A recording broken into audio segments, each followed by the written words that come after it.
ओहो नमस्कार है राजबाबु दिदुली नानी नमस्कार। यो समयमा पनि हजुर त दिउँसोको मध्याहको काम चक्क चर्केर बस्छ कसले रिस उठायो भा हजुर भाइ चर्किन परेन त हेर्नुहोस् न राजबाबु दिदुली नानी यहाँ एक दुईजना बकमसे पूजकहरूले तपाईँ हाम्रो यो जातीय विभेद मुक्त बाल विवाह मुक्त दाइजो प्रथा मुक्त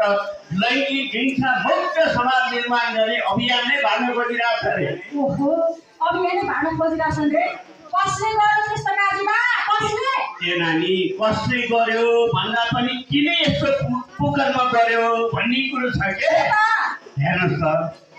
केसम्म गरेर हिँड्दैछ अरे भने हाम्रो यो ठाउँमा हजुर उमेरै नपुगेका बालबालिकालाई सिधा सादा बा आमाहरू कहाँ गएर ल है बाबु नानीहरूको बिहे गरिदिइहाल्नु जति टाढो बिहे गरौँ उति राम्रो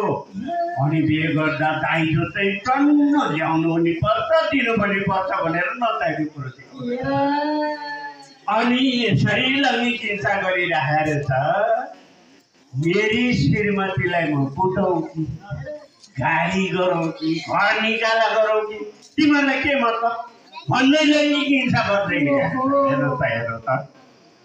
यस्तो कर्म गर्नुहुन्छ कसैले गर्दै हुँदैन भा यस्तो यो लैङ्गिक हिंसा गरेर हिंसा यो कानुनका अपराधहरू कहाँ हो त्यही त यस्तो निकृष्ट काम पनि गरेछ त्यही त कसले गर्यो त्यस्तो काम त्यसको त्यो नाम भन्छ न नाम चाहिँ फेरि त्यसको असाध्यै राम्रो अति राम्रो नाम चाहिँ अति राम्रो काम चाहिँ कस्तो दुष्कर